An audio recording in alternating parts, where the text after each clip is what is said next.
Can you hear me? We've been busy over the last 9 years.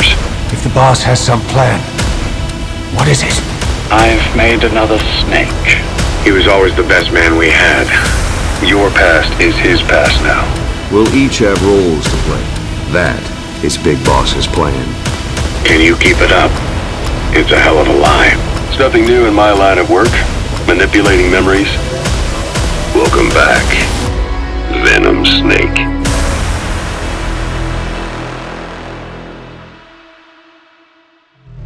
From its very beginning, the Metal Gear saga never ceased to deceive players with well-crafted lies and manipulations, revealing the plot at the end of each game. In Metal Gear Solid, Snake learns that he was being used by both Liquid and the Pentagon.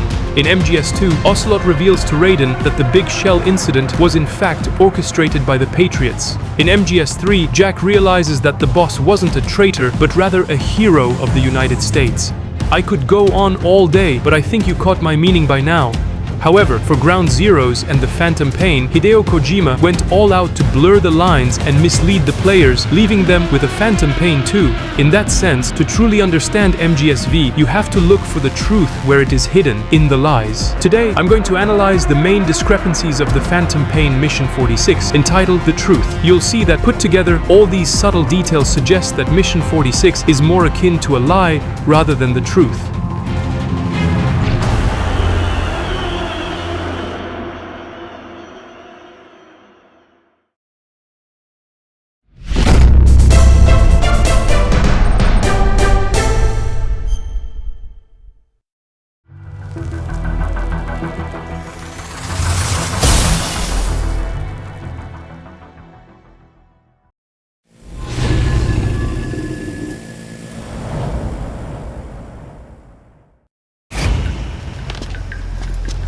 Boss, the whole world wants your head. Don't worry, he can handle it. Move now, quickly. Aren't you forgetting something? Mission 46, which mirrors the game's intro, is entitled The Truth. Knowing Hideo Kojima, don't you think that announcing the so-called truth by naming the game's final mission this way is a bit easy? In fact, this is completely opposite to the subtle way Kojima usually reveals his game's twists. What's more, with the Nietzsche quote, "Facts do not exist, there are only interpretations," that appears at the start of Mission 46, I personally think that with such a mission title and this specific quote, Kojima is showing us right from the beginning the trap he is setting for us. Do the same thing as me, betray your audience.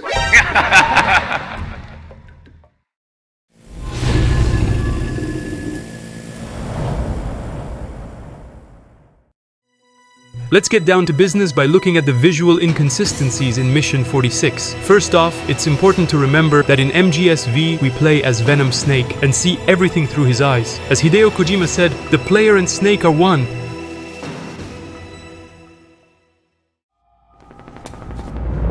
Let's take the stairs. Venom's shadow in the game's prologue and in Mission 46 shows the face he had prior to his facial surgery. It's especially noticeable at the beginning when he's trying to stand up, or at the very end on that sink.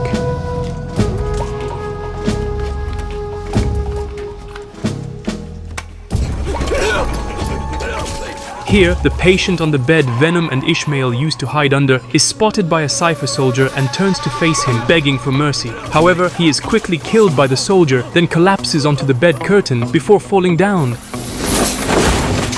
By taking a closer look, we can clearly see that he is turning around to face the soldier, but when he collapses, his face is facing the curtain, while his body is still turned towards the soldier. This visual discrepancy is the result of Venom's impaired vision caused by the shrapnel in his skull. This shrapnel affects his optic nerve and influences his vision, causing him to experience, imagine, or hallucinate things that are not real. Now, the shrapnel in your skull is pressing on your optic nerve. Your brain might process visual information incorrectly. In other words, you could have hallucinations. You might see things that aren't there, or not see things as they really are.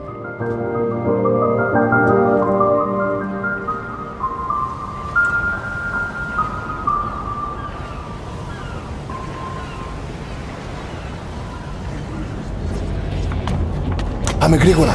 Come on. Another example of Venom's troubled vision can be seen in the corridor full of patients that he walks down with Ishmael. A closer look at the patients reveals one identical to Ishmael.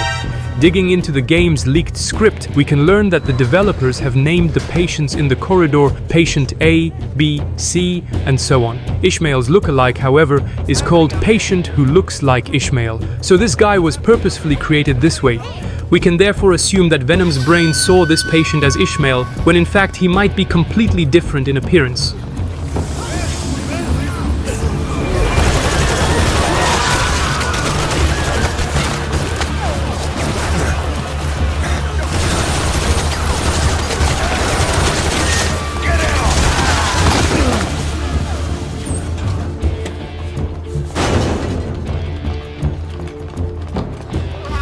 By the way, the scene in which we see the door Ishmael has blocked being opened by the XOF probably never took place, since when we return to it later, it seems intact, and the soldiers walk past and ignore it.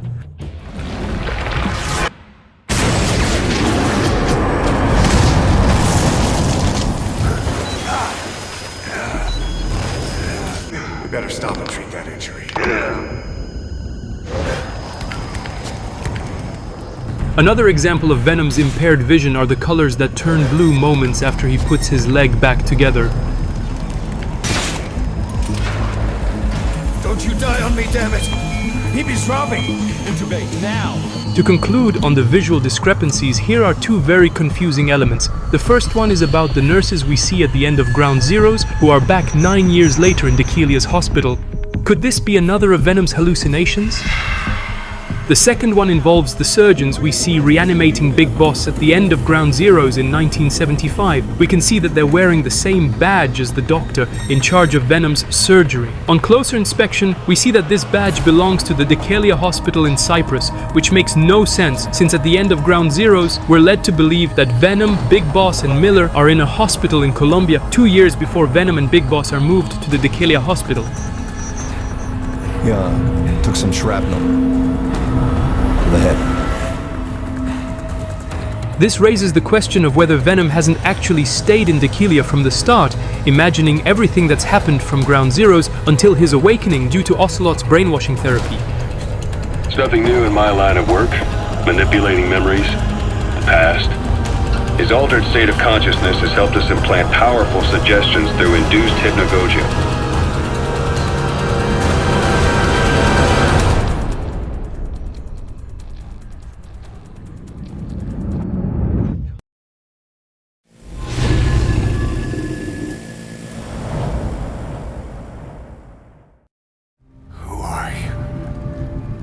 Am I?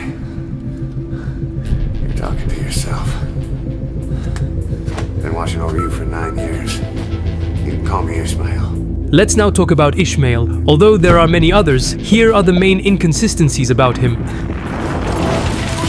On your feet, soldier. The whole place is coming down. Ishmael wears a mask to conceal his identity, but has no weapons to defend himself or to protect Venom from the XOF, whereas even the doctor was armed.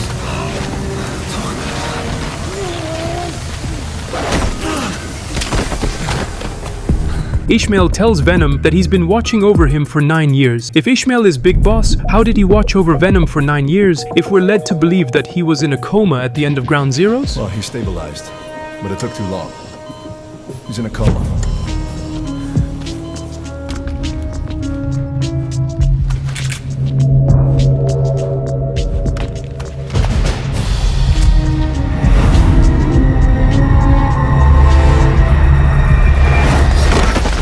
Ishmael has a strange way of fighting quiet. Clearly, he has no knowledge of CQC like Big Boss.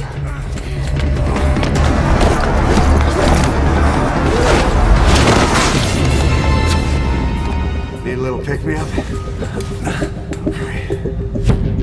Here. The digoxin shot Ishmael gives Venom to help him regain his strength faster has no effect on him. Drug's not working. However, the side effects of digoxin such as blurred vision, hallucinations, delusion, unusual color perception, light halos, and so on are all affecting Venom.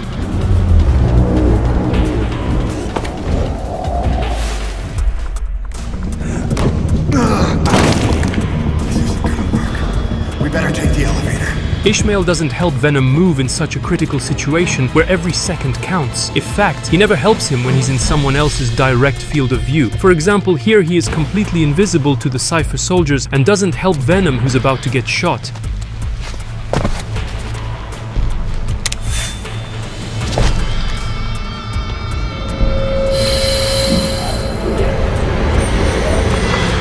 Even after distracting them, the soldiers will never see him.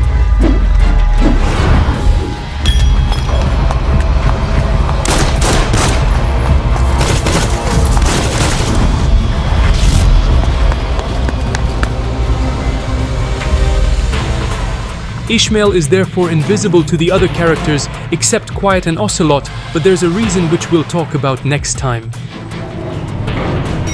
Something's coming.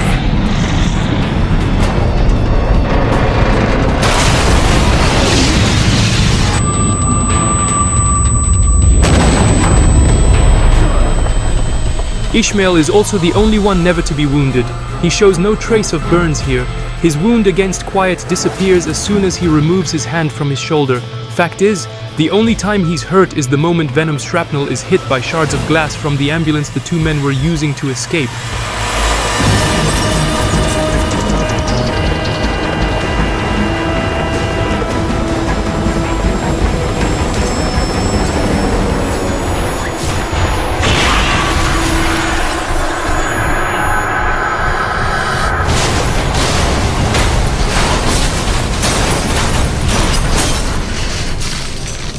And even after they've crashed, we can clearly see that Venom is bleeding, while Ishmael is perfectly fine.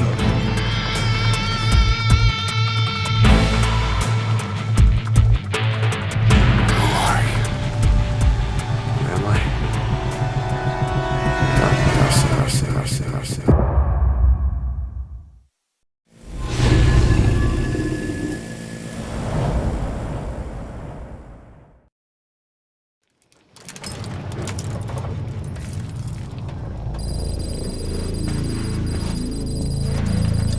Let's move on to the timing discrepancies.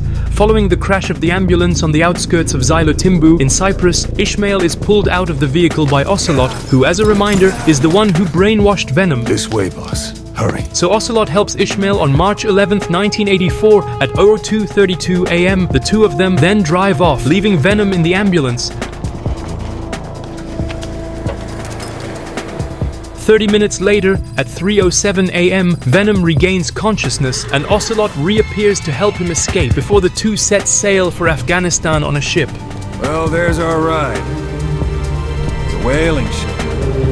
Had a pretty good deal on her once the IWC started raising a stink.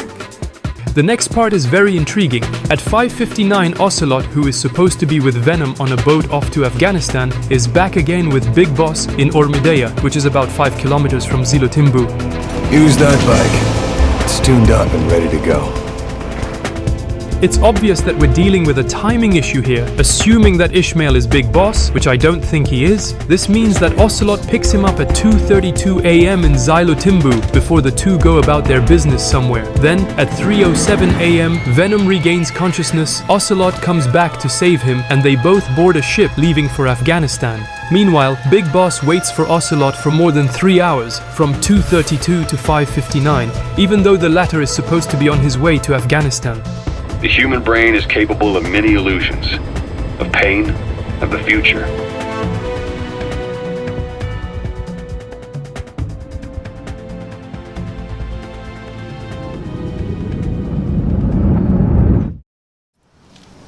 Here.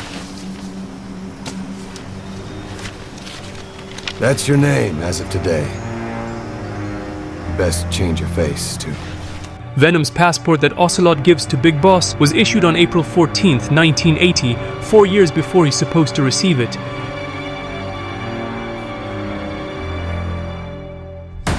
There's also a customs stamp from JFK Airport in the US, dated 1978, thus 2 years before the date of issue. And that's not all. The stamp at the bottom of the passport is a US Immigration Customs stamp, dated August 1984, which is 5 months in the future.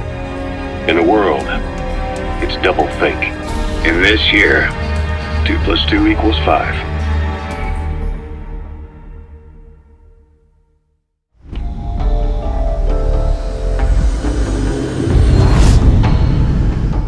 Even Big Boss's bike raises questions here, as it's a Bonneville Triumph T100, a British motorcycle that only went into production in the early 2000s. Another oddity is that Big Boss is seen smoking with his left hand, which makes no sense since Big Boss is right-handed and always smokes with his right hand. Not to mention the fact that in the Phantom Pain trailer and even in the game's art book, it's actually Venom on his motorcycle instead of Big Boss. Finally, by analyzing the game's data, it turns out that the 3D model of Big Boss at the end of Mission 46 is exactly the same as the one at the start of Ground Zeroes, before his helicopter crashed. Here's Big Boss's face in 1975 at the start of Ground Zeroes. This is his face at the end of Ground Zeroes. He has a small piece of metal in his forehead and a wound next to his left eye. And now here's Big Boss's face in Mission 46 in 1984. His face hasn't aged in 9 years and shows no signs of injury from the supposed helicopter crash. It's nothing new in my line of work. Manipulating memories, the past. As the Phantom Pain takes place in 1984, Big Boss is supposed to be 49 years old. However, showing the face he had 9 years ago could lead us to believe that the end we're shown in Mission 46 never happened at all or happened in a very different way. There's only once he's in a coma, and well, to explain that, you'll need to play towards the end of the Phantom Pain.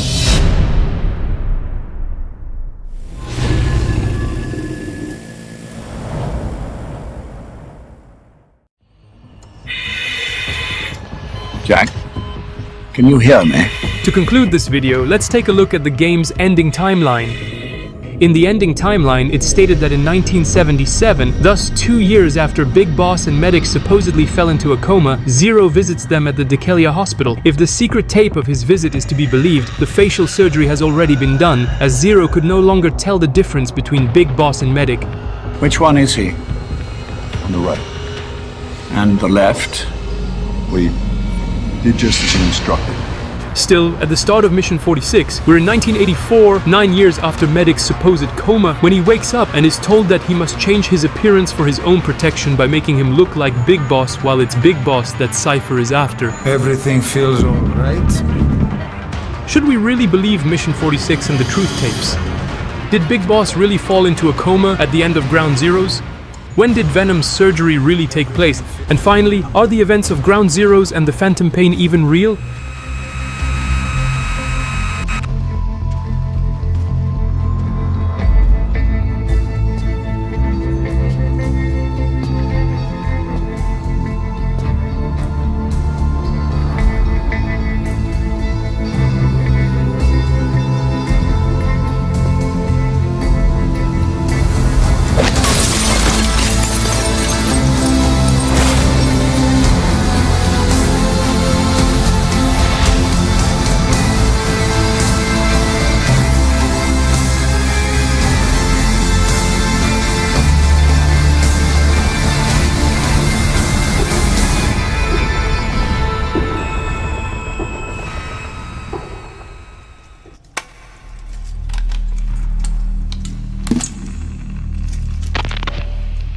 Now do you remember who you are? What you were meant to do? As you have seen, the end of the Phantom Pain hides a few things that, put together, raise a lot of questions about the veracity of both Ground Zeroes and the Phantom Pain. Because of Venom's brainwashing therapy and the shrapnel he has in his skull, we players can't trust what we see through his eyes, as he himself isn't even sure of what he sees, hears and says, and ultimately who he is. But in the end, if we take a step back, with all its discrepancies, manipulations and mysteries, isn't the story of MGSV the ultimate brainwashing, the one Kojima is putting us through? After all, it all comes down to one tape, the one from the man who sold the world